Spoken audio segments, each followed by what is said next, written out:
Iran has a new president. The European Union welcomed the victory of reformist candidate Masoud Pezeshkian. He's a heart surgeon, a lawmaker, and former health minister. Now, what will this mean for the people of Iran and us here in the West? To discuss this in more detail is our foreign affairs expert, Lisa Daftari, who joins us once again from Los Angeles. Lisa, first of all, any surprise with this election victory? Well, it's not really an election, it's more of a selection. So different tyrants, same tyranny. You set up the intro to this question beautifully, except you didn't do the air quotes for reformist, because that's exactly what it is. He's not a reformist. Anyone who had a chance in this election had to be part of and cut from the cloth of this regime, which is tyranny. It is murderous. It is terroristic, and you have to agree with that. You have to be on board with that in order to run. Now, he may have a different day job, but we know that he has a history of supporting this regime. He has a history of supporting the Revolutionary Guard. He has a history of supporting hijab for women, and boasted about that. I have a lot of that on my social media and just supporting a lot of what he's done in the past. But just to tell people, especially the media, the mainstream media in the West, who is just fawning over this reformist, the first reformist candidate in 2 decades. No, it's nothing like that. There's going to be no changes, because everything that goes on in that country has to be basically approved by the entire regime, and of course the supreme leader, who has not changed. That is Khamenei, and that has not changed. And again, remember, anyone who had run for this election had to be approved by the council, and therefore is going to be from the same mindset and ideology. So nothing will change, unfortunately. In fact, a lot of people feel like this is a drawback because it's a wolf in sheep's clothing. So someone who can perhaps approach the West, dupe the West further, get more money out of the West, but behind the scenes be continuing with their nuclear program, with supporting, of course, the proxies, Hezbollah, Hamas, and others, and continue with their dirty work. So I don't think we're going to see any change, unfortunately. But the one thing I will say, and I'll end with this, is that we saw the lowest voter turnout that we've ever seen in Iran, and that is the people speaking. We have seen a referendum. We've seen the people saying, we don't care who's running. It could be Mickey Mouse. We're not going to legitimize this regime by voting and participating in this election.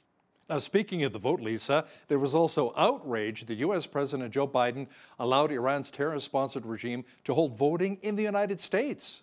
Absolutely. And I think this is one of the most maddening things that could have happened, given the fact that Iran's regime has American blood on its hands, the fact that they have American hostages, the fact that right now we see hostages that Hamas has that are American. That is Iran's proxy. So it is, the same hand.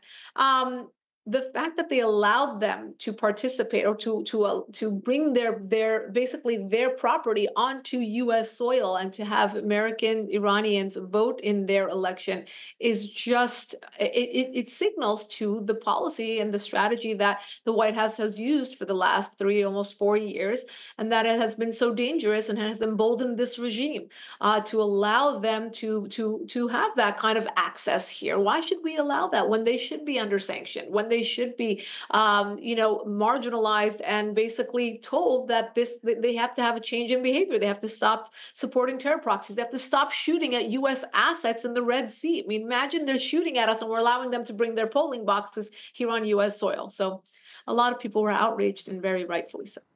The terrorist group Hamas informed another terrorist organization, Hezbollah, it had agreed to a proposal for a ceasefire in the Gaza Strip. But Lisa, we're continuing to see tensions escalate, however, between Hezbollah and Israel on the Jewish state's northern border with Lebanon. Absolutely. And there are many, many fires raging right now in northern Israel, coming from missiles that were fired by Hezbollah in southern Lebanon into Israel. And this has been continuing on for a long time now, even before October 7th. But I think a lot of people feel like this war is just starting. No, it was going on before, and even on October 7th, October 8th, October 9th, there were missiles coming into northern Israel from Hezbollah. This is not something that Israel wanted to escalate too quickly. Obviously, the Ayatollah in Tehran is pulling the puppet strings and really trying to do this war of attrition, having Israel fight and fight with all its might against Hamas, but then save its more or better endowed terror proxy Hezbollah for the next front of this war. Well, it has been going on, but I think that this escalation points to the fact that, well, the Hamas war is dwindling down. Let's start the next fight. And with regards to the IDF and the way that they are approaching this, my sources tell me they have always calculated that this war is going to begin. It was only a calculation of when and not if this war would begin. And they are well prepared to tackle this next front as well, very unfortunately, because this is just, senseless wars that are just, again, being puppeteered by Iran's regime. And it seems like Israel has no choice but to fight the tentacles and not be able to fight the actual source of the problem, which is Iran's regime. A video posted on social media recently allegedly shows members of Hamas beating blindfolded and handcuffed civilians after they were caught taking humanitarian aid that was being hoarded in a Gaza warehouse being controlled by the terrorist group. Right. And thank you, Hal, for bringing attention to this story, because you don't see the story and because it doesn't fit the narrative of the mainstream media. Where is the aid? Why are the people of Gaza starving? Well, there is plenty of aid. There's more aid going in there than there has been in a very long time. But where is that aid? Well, it's being hoarded and being stolen and being kept by Hamas. They are setting prices that are incredibly high. They are abusing the Gazan people. They have been abusing the Gazan people for a very long time. I remember a decade ago, I did a story on the people of the people of Gaza rather lashing out at Hamas as their leadership. But of course, they kill, they beat, they brutalize anybody who dares to speak out against Hamas. So we're looking for the brave people of Gaza to speak out and tell the world what they are dealing with, and that is this brutality of living under Hamas. That answers the question of where all this aid is. So there are videos now that show that this aid was hoarded by Hamas, of course, not giving it to the people, and the people who dared to go steal for their families were beaten very, very brutally. We had to kind of, we put a warning on the video, but it is up on the foreign desk if anybody wants to see it. Let's talk about what's happening in the United Kingdom as well, Lisa. Labour is set to govern in the UK for the first time since 2010 after the Conservatives lost more than 200 seats. And that includes former Prime Minister Liz Truss, who became the first former PM to lose a seat in close to 100 years. Yeah, this is, it's an interesting development, because we have always talked about the last few years how Europe is moving to the right because of many of the policies that have been very damaging, and there's buyer's remorse on a lot of the immigration policies, therefore changing basically changing just the population and changing a lot of the laws and changing a lot of the character of Europe. And while migration is wonderful, it seems like there's less assimilation that is leading to that change in character. This kind of flips the script a bit, and now we're looking at the opposite. We're looking at a lot of the leftists coming into government, and the right losing its voice. This is a continuation, Hal, and we talk about this a lot here. It's happening in the United States, but it seems like it happens in Europe first, and then it happens in the United States next. The pendulum swinging, right? One extreme, the next extreme, one extreme to the next extreme, until we find that equilibrium, which it seems like because of this ping-ponging back and forth, we have not found an equilibrium. But all throughout the world, we're seeing extreme left, extreme right. And the people, it seems like, across the board are in the middle, and they want common sense policies that keep them safe, that keep their children safe, and give them a better life, give them prosperity, give them a chance at all those things.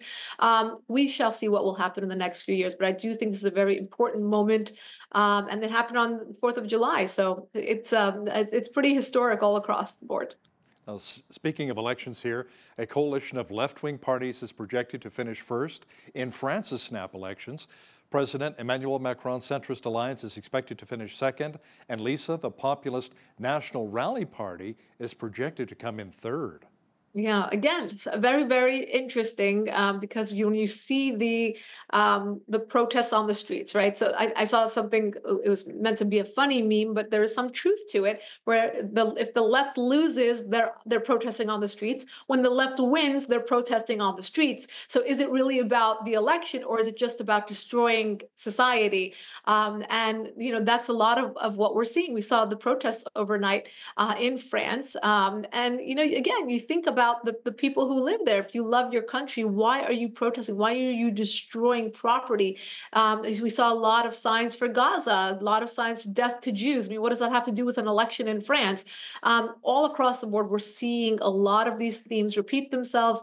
And Hal, I'm sorry to say, this is one extreme, and this is the pendulum, but we're seeing Europe go in a way that there will be more buyer's remorse coming their way. Well, the U.S. presidential election, as you know, is coming up in November, Lisa. Many are quite concerned with the mental health of both Joe Biden and Donald Trump. But now there's a new report that says Biden's personal physician met with a Parkinson's disease specialist at the White House. Tell me more about that. Yeah, this is basically an investigative report that looks at, what truly is going on with Joe Biden, right? The debate, yes, a lot of people were like, well, we saw for the first time. Well, it's not the first time. If you actually look at a lot of the footage, you see that he's been declining very rapidly. And the media and the White House and his family have been hiding that from the world, and truthfully hiding it from those who want to be fooled, because many of us saw this happening in real time. And now, the question remains, how about national security? How about, what does Iran's regime or Russia or China think about these developments when you have somebody who's not, just cognitively, there and not able to run a country? This is the most important job in the world, and I say that without hyperbole.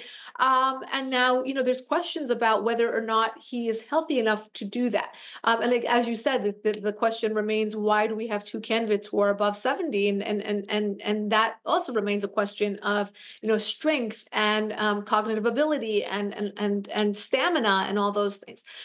So now, I mean, all eyes are on Joe Biden, his family, his ability to serve this country. And really, I think a lot of people right now are hoping that this country can put partisan politics aside for the election and choose the person who can best govern us going forward. Unfortunately, just like Europe, it's very left, very right. And although a lot of people are in the middle, you don't hear those voices as much as we should. How vulnerable will this really make the United States? As you mentioned, China, Russia's watching the proceedings right now, and the mental capacity of the American president. Will China say, you know what, now's a great time to invade Taiwan? Absolutely. And I think they made that calculation long before this debate. Look, for 4 years, even before the election between Trump and Biden in 2020, there was this vulnerability where the Iran regime, Russia, and China had an opinion. They had a voice in who should become president. Now, whether they actually participated in the elections or not, we don't need to talk about that. But the fact that they even had a say, I translated a lot of articles coming from Iran where the regime was actually hoping that Joe Biden would win, obviously, because the policies under Trump didn't serve them. But to think that our foreign policy is different between presidents, and so different that a tyrannical government wants to have a say in who becomes president of the United States, that is an embarrassment. There should be no daylight between presidents when it comes to dealing with our friends and our enemies abroad. Israel shouldn't worry about where they stand, regardless of who comes into office. The Iran regime shouldn't think that they will have either a heyday or they will be shut down based on who comes into office. And I think that is a bigger signal to us going forward that our national security, whether there should be another, God forbid, 9/11 on U.S. soil, what happens to us in the Red Sea when the Houthis are shooting at us, when we have American hostages being held by Hamas, that should not, that should be the same calculations, whether it's a Democrat or Republican or independent in office. And I really hope, I think, foreign policy has never been a main issue. And I understand that people want to put food on the table. People care about jobs. People care about other things. But right now, when we're looking at the border, we're looking at China, we're looking at the Middle East, we're looking at, the fact that there are so many, migrants here that have been detected on the terror list, on the FBI's most wanted list. There are others who have not yet been detected, and that's even scarier. foreign policy, national security should become a main stage and main center issue of this election going forward because of the vulnerability that you mentioned. Hurricane Beryl has left a swath of destruction in the Caribbean, and now the storm is set to hit the Texas coast as it regains hurricane-level strength, Lisa, in the Gulf of Mexico. Are we talking about potential evacuations here? That we might be. Texas, all of the border states have dealt with a lot, and inclement weather and storms are something that they are used to dealing with. If they need to evacuate, if they need to put up boards, they know how to handle that. But I think in the next few hours, we should find out how severe this will be, but the warnings are out.